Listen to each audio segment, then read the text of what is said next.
Hey everybody, so I have a question, thoughts that have been going through my mind, and I want to know everybody's thoughts on them. So the question is, what are your thoughts? Um, I've been thinking about today how, and this has happened to me, that doesn't happen to me right now because I'm 9 months pregnant, but it's happened to me since I was young. People will tell me, you're so tiny or you're so thin, you can eat whatever you want and it doesn't matter. And I've gotten that message over and over and over throughout my life.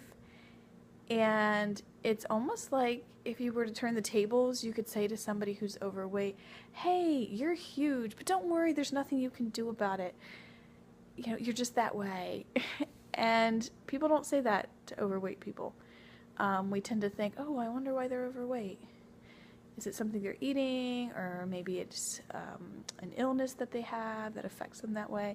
So we think more about it and how things affect their weight when they're overweight than when they're thin. We just go, they're just thin and that's just the way it is. We don't think, oh, maybe they eat well or something like that. But I think we start young and we tell people this when they're young.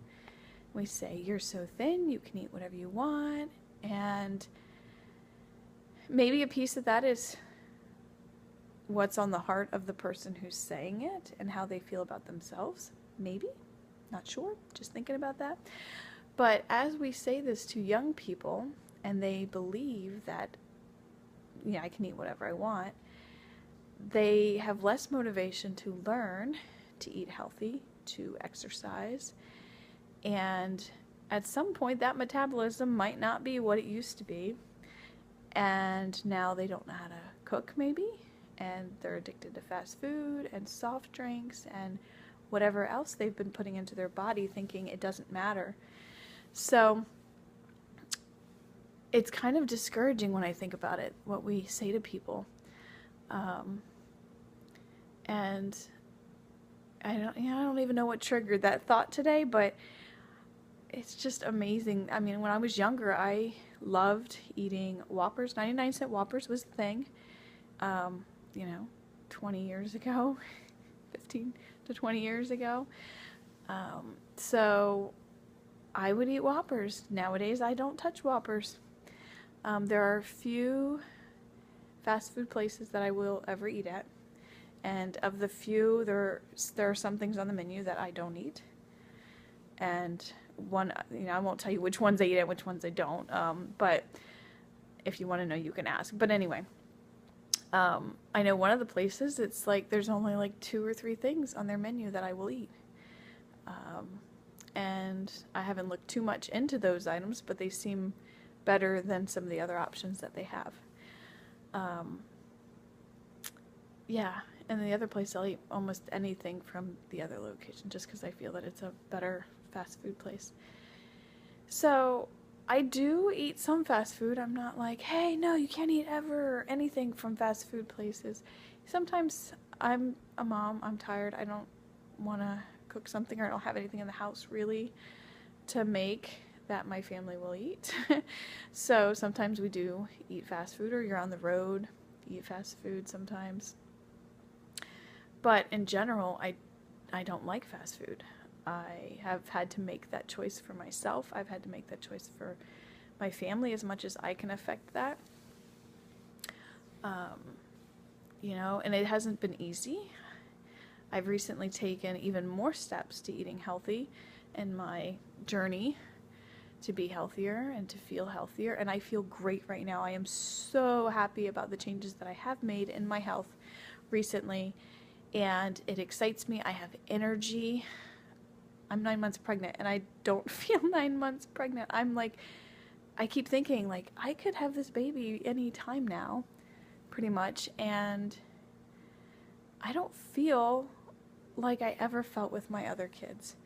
I felt run down and tired, and I was napping all the time, and my back hurt and my belly was itchy from stretching, and everything just seemed to hurt. I would get Charlie horses in my legs at night. I'd have restless leg syndrome. I don't have any of that this time. I feel great. I really don't feel pregnant. I actually feel better than I did before I was pregnant. So I've loved the choices that I've made recently. And as a piece of that was I get a slush fund of a certain amount of money each week. My husband and I both decided we need some money that we can just spend however we want and no questions asked. So that's what we have in our budget, which is great. And so I would say, oh, well, I have my slush fund and I'll go get a smoothie from Wawa. For those of you not around here, that's just a convenience store, gas station, and they make smoothies as one of their many things, of course. And so I would just stop and get one. I'd be, oh, I'm getting the yogurt one that's healthier and stuff like that. That stuff is packed with sugar, I'm sure, and calories. I don't calorie count or anything like that, but I'm sure it's got a lot of calories in it. And so I would just be spending my money on that, and those weren't the best choices for me. Now I make smoothies and things at home for about the same price or maybe even a little bit less. And they're healthy for me. They're like whole meal shakes, and there's value in the food in my shakes. There's not much nutritional value in a smoothie from Wawa, I don't think. So you guys can argue that if you want, if you've ever had a Wawa one, or do the research. But, you know, I've had to say, no, I'm not getting that. And as I drive past all these fast food places, we live real close to a stretch here that has fast food restaurant after fast food restaurant after fast food restaurant. And when you drive by, you smell them. The kids will say to me in the car, oh, I smell hamburgers, or I smell French fries. That is sometimes difficult because sometimes you're hungry and you're driving by and you're like, oh, I could stop for some fries. But you have to train yourself not to, and I've had to do that. I do occasionally have French fries from a fast food restaurant, but overall, I say no to that, and I just keep driving. And the more you do that, the stronger you become with it, and the easier it becomes to say no. That doesn't mean you always say no, but you know, at the beginning, it's important to keep saying no because you need that foundation. So, you know, that's been a piece of my journey, going from, oh, you can eat anything you want, to I'm choosing to not have this and to eat this and to not have this and to eat this in order to feel better and know that what I'm putting into my body is good food and not just garbage that is going to destroy me in the long run. And I don't want to have to spend a lot of money as I get older with health issues and medications and, you know, things like that. And I'd rather just know that what I'm eating is doing the best that it can to eliminate the toxins in my body, to help me feel better, give me more energy, things like that. Like my energy level, I love it. I have so much energy. So I'm curious what you guys think, if this is something that you agree with. Like, is this how things progress and, you know, in the world you live in, people you know?